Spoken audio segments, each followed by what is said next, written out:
Bill Ward posted this Christmas message. Being 77 years old, I've enjoyed and despaired many Christmases. As a child, the predictable family fights on Boxing Day, putting ornaments on the artificial tree a couple weeks before the eve of Christmas, wishing for things I'd seen in shop windows and the town center, knowing I wouldn't get them, but hoped anyway. The years rolled by, and Scrooge and Dickens' genius enriched our poor home in Grosvenor Road, Aston. I went straight into the factory as soon as I left school, and everything I earned went onto the Friday night table, and especially the Christmas table. I felt empowered by my earning and ability to bring more for our celebrations. Getting home from Calais and just making it in time for last call, then all the Christmas and good and bad times, getting back home on a late night flight across the Atlantic, getting out of the cold after getting the animals fed and bedded. This year, I've enjoyed giving what I can. Private contributions, letting anonymity prevail.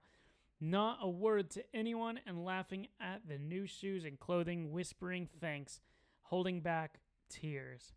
Merry Christmas to everyone, and hoping for a brilliant new year. So much to fix and so much to heal. So much to love and redeem. Be in awe of this life. Embrace what has passed and stay open-minded to what is before us. Let the open mind and love prevail. Bill Ward. Thank you for sharing that, Bill Ward. He speaks about coming from northern England, and all of the Black Sabbath guys were born either during the air raids or within years after. Maybe that was John Lennon, actually. John Lennon, the air raids on Liverpool, it was like a 2.5 month duration from October to whenever, and John Lennon was born in that duration. And I think these guys were the same. I've read Ozzy and Geezer's book, not Bill's. They talk about like growing up playing in the bomb craters in Birmingham or Aston, Birmingham. There's two ways to say it. But anyway, I appreciate Bill Ward sharing his thoughts, because the life has just gifted him in so many ways. Isn't that incredible when people who are they're less likely to achieve so much greatness, and they don't just do it, but they exceed it. And Bill Ward has had a crazy year this year with the whole back to the beginning, practicing playing Sabbath songs. I mean, I think the reason he wasn't on their 13 album in 2013 and the Black Sabbath reunion tour that followed that was because he was getting up there in age, and they wanted a young gun that could hold it down for the whole tour. Now 12 years have gone by. And so, but I thought they all sounded really good and tight. I don't want to name names, but there are some aging musicians that iconic. You're starting to hear some loose sloppiness, less control. It's not because they're not practicing. It's just because, everyone's fate is different. And they sounded tight in their Back to the Beginning show. And then Bill Ward, along with Geezer and Tony, get the news 2 weeks after the show that their incredible bandmate and longtime friend and totally the guy who they just celebrated with had passed away. He wasn't doing good, but nobody knew we were 2 weeks away. And so that must have been a crazy year, and I'm sure that contributed to the tears he talks about in his Christmas message. How cool would it be, though, if Tony and Geezer and Bill did something like, don't even find a singer. Just do an instrumental jam. See what comes out. Call it the late years, the late jam or something.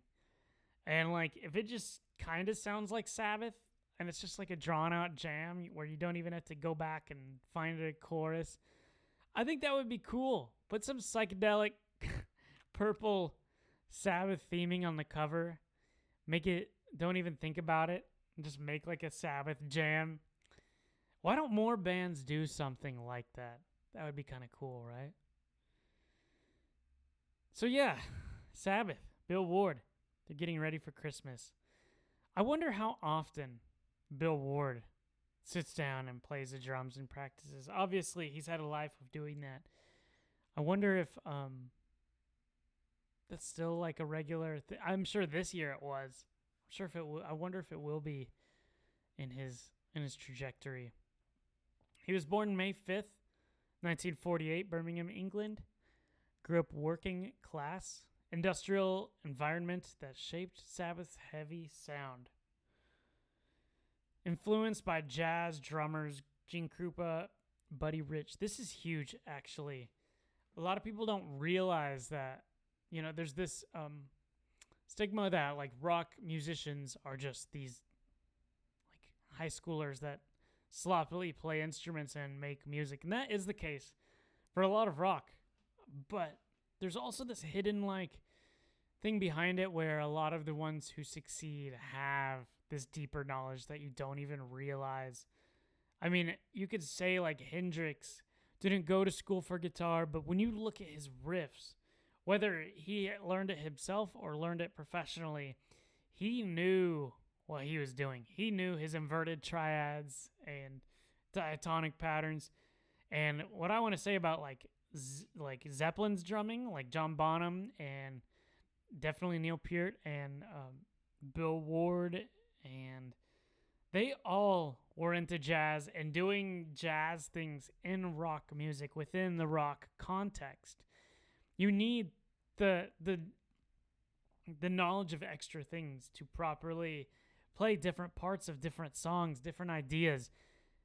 These songwriters like Iommi or Page or Lee Lifeson or whoever, they have this like very dense world of ideas, and you can't communicate them properly with just 4/4 beat picking the hi-hat or the ride, right?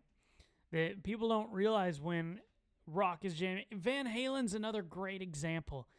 When they're like totally jamming out, the drum does this crazy cool thing.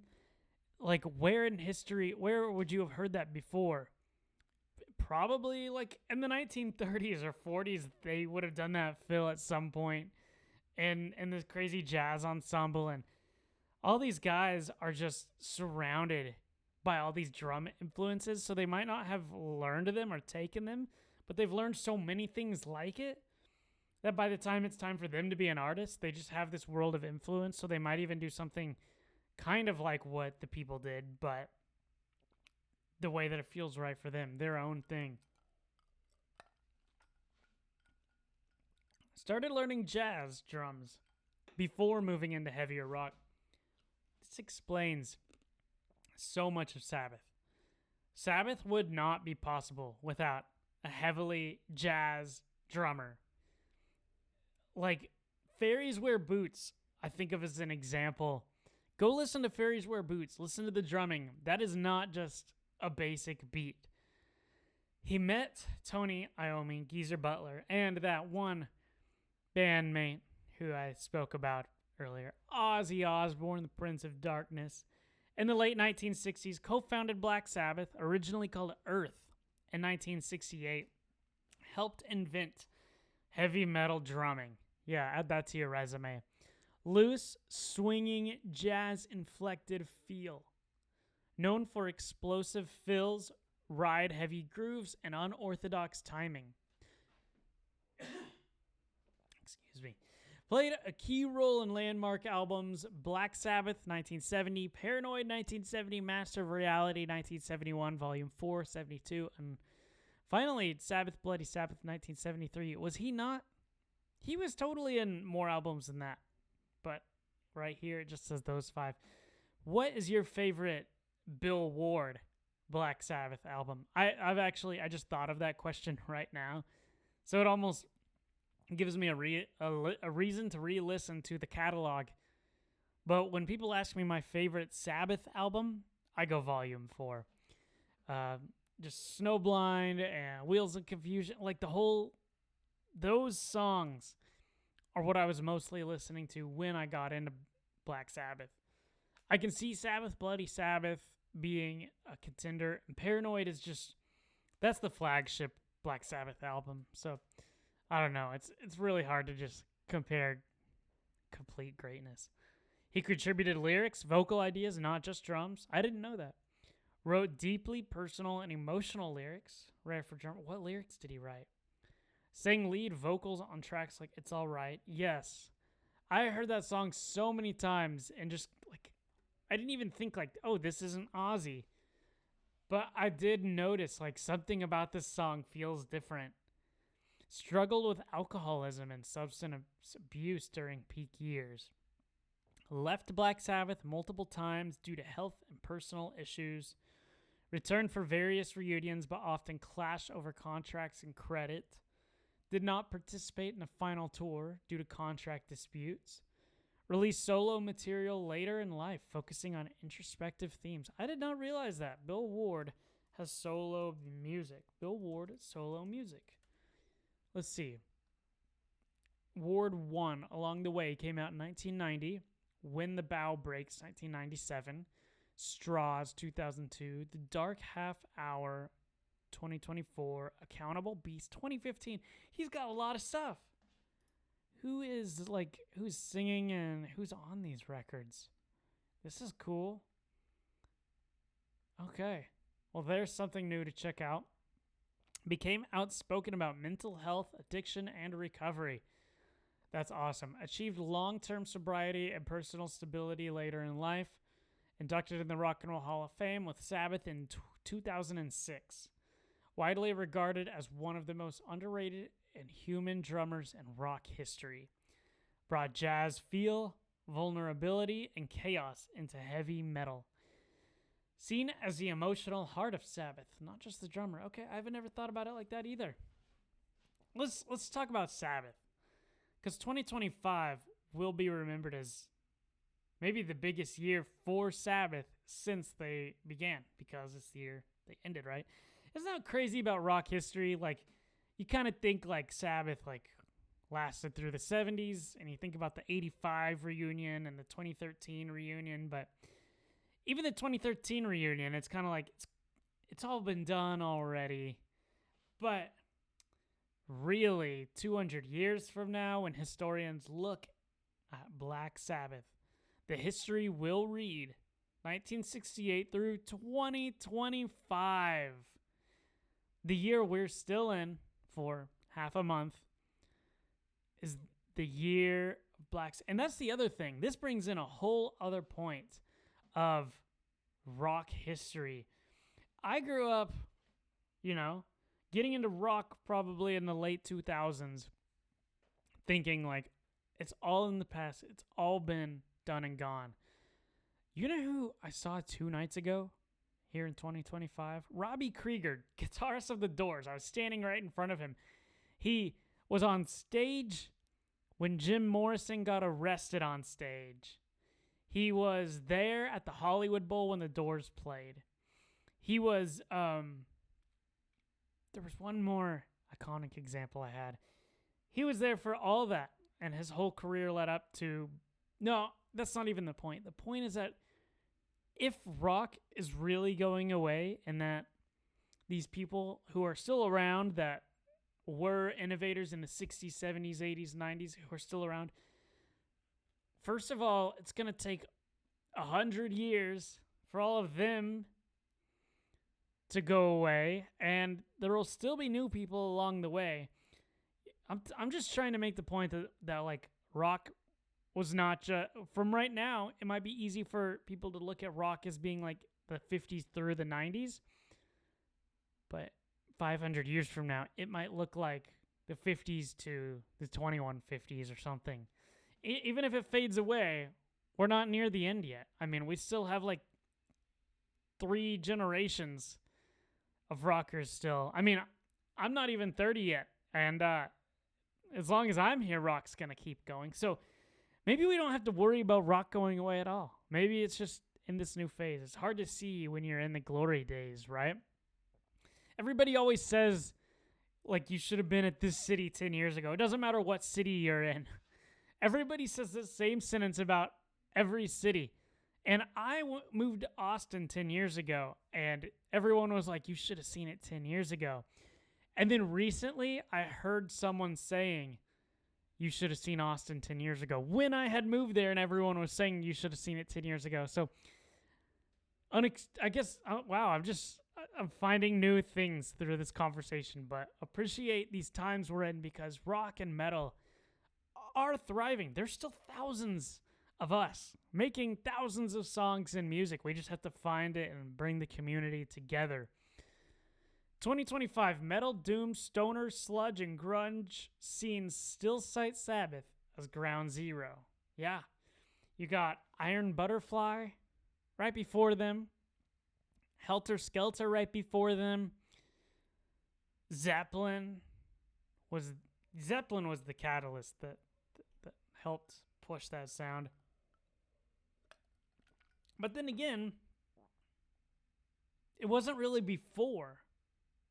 It was kind of at the same time.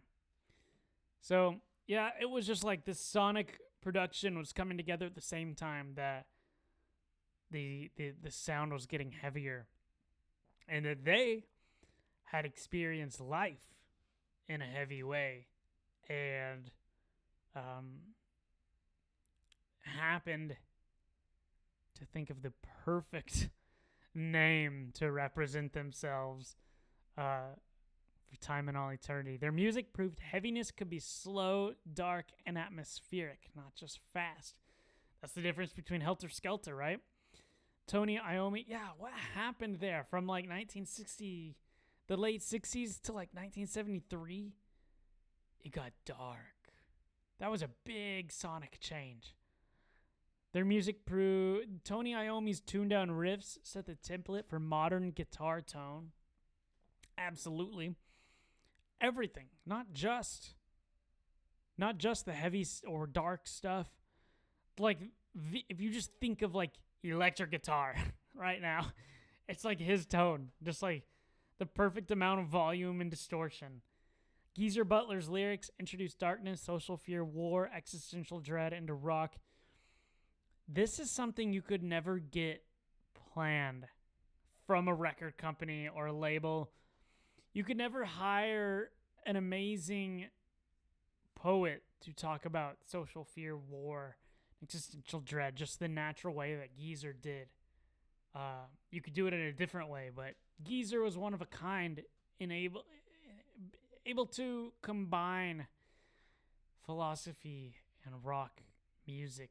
And I mean, his lyrics, which are poems, they will live on. War Pigs will be talked about 1,000 years from now. Like, it goes beyond. There's good, there's great, there's perfection, and then there's just timeless. I don't know about the other layers, but timeless is the top layer, the top achievement of a piece of art, right? And I think at least a handful of Sabbath songs are timeless. At least most of them are timeless. Sabbath made metal about reality, not fantasy dragons or party culture. That's important too. It comes back to just being them. You don't over practice so that you can give the best performance of your life. You can do that. You should practice a lot. But you practice so that when you're in the moment, you can let go and freestyle. And your muscle memory is locked in. You're locked in. You have familiarity. But at that point, you just clear your thoughts. Let everything else take over. And that's what they did. That's what they just pushed out what felt right. They were super in tune with the frequency, and it just flowed through them. And Yeah, their sound mirrors modern anxiety, war, technology, paranoia, isolation. Yeah, it reminds me of Orwell, like 1984.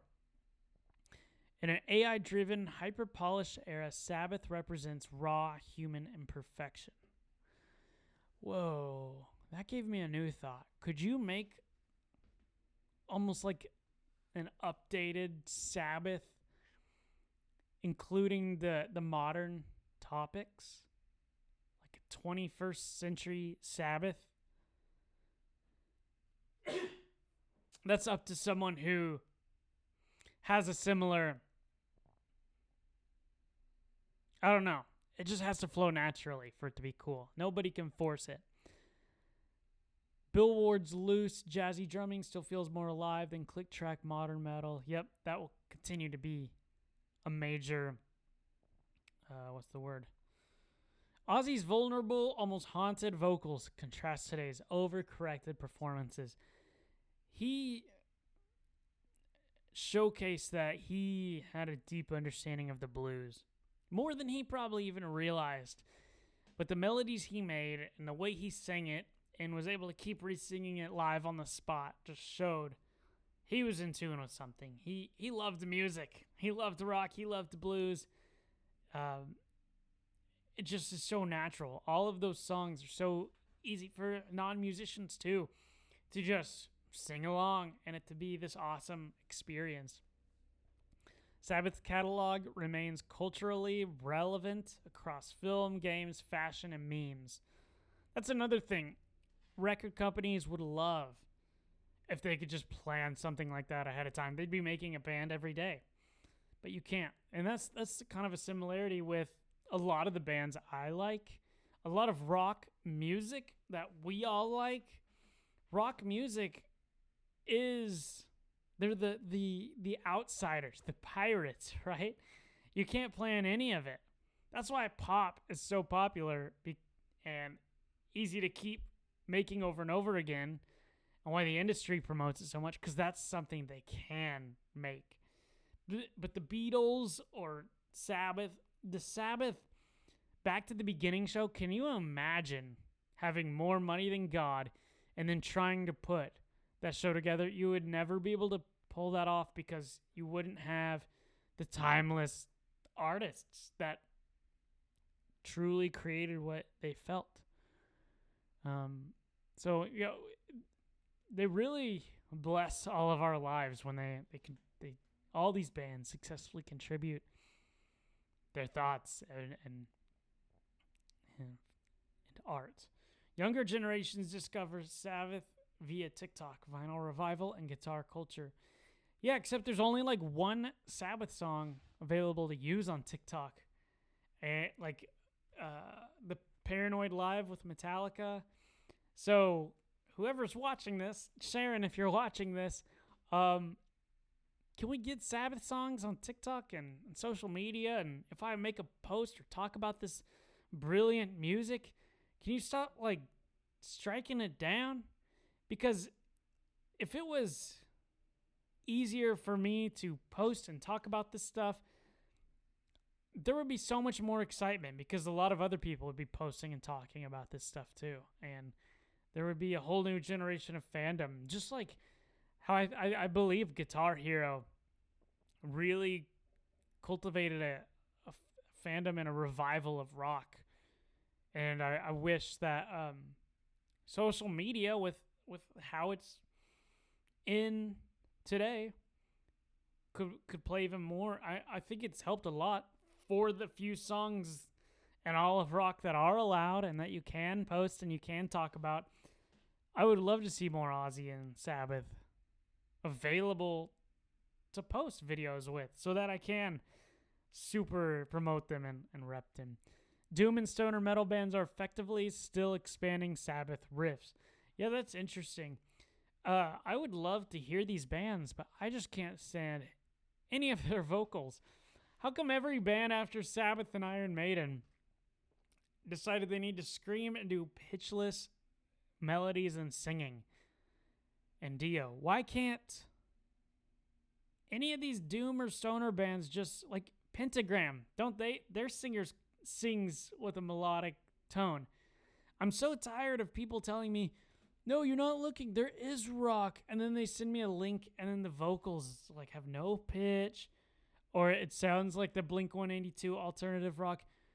Like, why can't we go back to normal singing? There's no normal singing. Greta Van Fleet screams like Zeppelin. Marcus King is amazing. He sounds like he's just singing normally and not trying to sound like anyone else. Are there any doom or stoner bands that just have the normal singing? Because I would be so into that whole thing. It's a shame. It's a big turnoff for me. Sabbath showed that working class anger could become high art. Hell yeah. Sweet. That's awesome. That I hope we all think about what that could mean. That's crazy. Anything can become high art, right?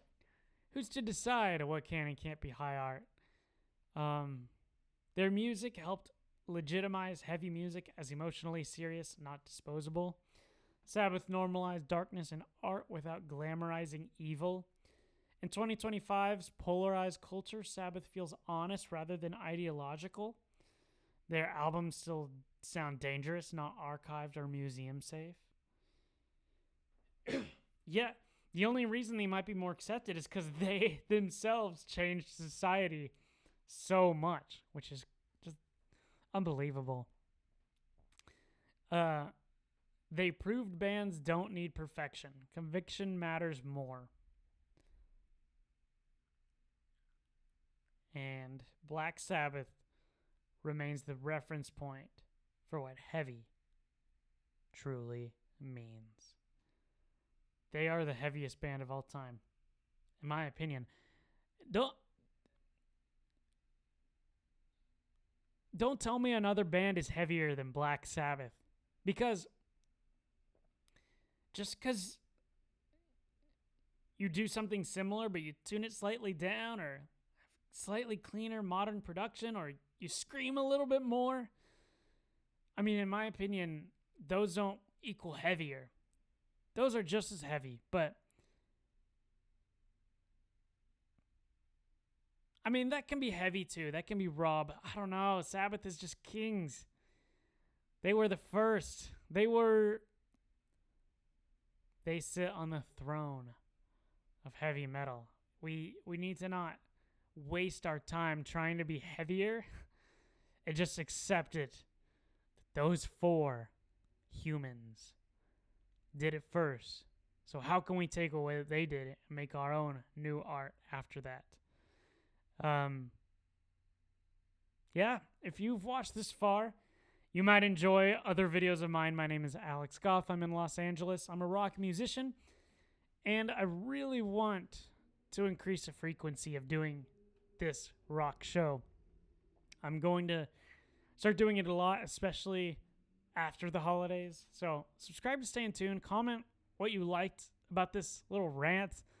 I just had some talking points, but let my mind wander, which is where sometimes the good parts just come from. So don't forget to like this, especially if you're still here. Like this video, please. I want to see who all is enjoying it, and let me know if you have any topics or anything new going on that you'd like to hear my opinion on. Thanks again. Have a great holiday season. Peace.